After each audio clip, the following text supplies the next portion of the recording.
ఉదయం లేవగానే కళ్ళు పూర్తిగా తెరుచుకోకముందే మన చేతిలోకి వచ్చేది ఏది? టీ గ్లాసా, కాఫీ కప్పా? టీ తాగితే ఫ్రెష్ అంటారు కొందరు, కాఫీ లేకపోతే బ్రెయిన్ పనిచేయదు అంటారు మరికొందరు. ఒక్కసారి ఆలోచించారా? రోజు మీరు తాగే ఈ టీ లేదా కాఫీ మీ శరీరానికి మేలు చేస్తుందా, లేక నెమ్మదిగా నష్టం చేస్తున్నాయా? ఈ వీడియో చివరి వరకు చూడండి. మీ బాడీ టైప్కి టీ బెస్టో, కాఫీ బెస్టో మీకే క్లారిటీ వస్తుంది. మనకు టీ, కాఫీకి ఎందుకంత అటాచ్మెంట్? టీ మరియు కాఫీ రెండూ మన జీవన శైలిలో భాగమయ్యాయి. వాటిలో ఉండే కెఫిన్ అనే పదార్థమే దీనికి కారణం. మరి కెఫిన్ ఏం చేస్తుందంటే మన మెదడులో ఉన్న నిద్ర సిగ్నల్ని బ్లాక్ చేస్తుంది. అందుకే తాగగానే అలసట తగ్గినట్టుగా, ఎనర్జీ వచ్చినట్టుగా ఫీల్ అవుతాం. కానీ టీలోని కెఫిన్ ప్రభావం ఒకలాగా, కాఫీలోని కెఫిన్ ప్రభావం మరోలాగా ఉంటుంది. ముందుగా టీ గురించి లోతుగా తెలుసుకుందాం. టీలో ఉన్న ఒక ముఖ్యమైన పదార్థం ఎల్-థియనిన్. ఇది సాధారణ కెఫిన్లా ఉంటుంది. ఒక్కసారిగా షాక్ ఇవ్వదు, మెదడును ప్రశాంతంగా ఉంచుతుంది, ఆలోచనలకు స్పష్టత ఇస్తుంది, స్ట్రెస్ను తగ్గిస్తుంది. అందుకే టీ తాగినప్పుడు నెమ్మదిగా ఫ్రెష్ అయ్యామనే ఫీలింగ్ వస్తుంది. అంతేకాదు, రెగ్యులర్గా టీ తాగే వాళ్ళల్లో ఎముకల బలం ఎక్కువగా ఉంటుంది, రోగనిరోధక శక్తి మెరుగుపడుతుంది. ప్రత్యేకంగా గ్రీన్ టీ, హెర్బల్ టీ వీటిలో యాంటీ ఆక్సిడెంట్స్ ఎక్కువగా ఉండడం వల్ల హార్ట్, లివర్ ఆరోగ్యానికి మంచివని పరిశోధనలు చెబుతున్నాయి. కానీ టీకి ఉన్న మనకు కంటికి కనబడే నష్టం ఇక్కడే మొదలవుతుంది. దీని యొక్క దుష్ప్రభావాల అసలు నిజం తెలుసుకుందాం. చాలామంది చేసే పెద్ద తప్పు ఏంటంటే భోజనం చేసిన వెంటనే టీ తాగడం. టీలో ఉండే టానిన్స్ ఆహారంలోని ఐరన్ను శరీరం తీసుకోకుండా అడ్డుకుంటాయి.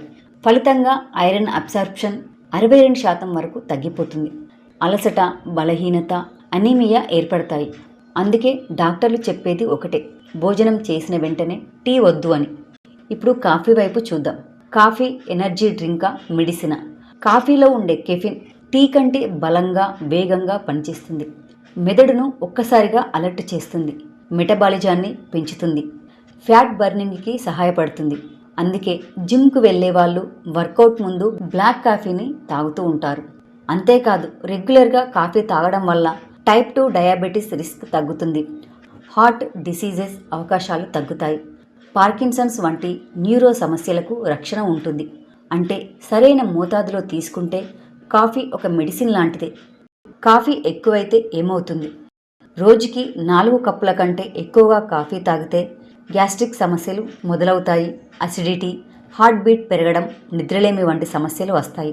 ముఖ్యంగా ఎక్కువ కెఫిన్ వల్ల ఎముకల సాంద్రత తగ్గే ప్రమాదం ఉంది. వృద్ధాప్యంలో ఎముకలు విరిగే ఛాన్స్ పెరుగుతుంది. ముఖ్యంగా ఫిల్టర్ చేయని కాఫీ తాగితే కొలెస్ట్రాల్ పెంచే అవకాశం కూడా ఉంది. ఇక గర్భవతులు, తల్లిపాలు ఇస్తున్న వాళ్ళు కెఫిన్ తప్పనిసరిగా పరిమితం చేయాలి. ఇక ఫైనల్గా చెప్పాలంటే మీకు ఏది సరైనది? స్ట్రెస్ ఎక్కువగా ఉంటే, ప్రశాంతంగా పనిచేయాలంటే, రాత్రి నిద్ర సమస్య ఉంటే టీ మంచిది. ఇక బరువు తగ్గాలి అనుకుంటే, వర్కౌట్ చేస్తే, ఉదయం ఎనర్జీ కావాలంటే కాఫీ మంచిది. కానీ ఒకటి గుర్తుంచుకోండి, టీ అయినా కాఫీ అయినా అతిగా తీసుకుంటే అమృతం కూడా విషమే. రోజుకి 1 లేదా 2 కప్పులు సరైన టైమింగ్లో షుగర్ని తగ్గించి తాగితే రెండూ మీ ఆరోగ్యానికి మేలు చేస్తాయి. ఇక్కడ మీరు తాగేది టీనా, కాఫీనా కాదు ముఖ్యం, ఎలా తాగుతున్నామన్నదే అసలు విషయం.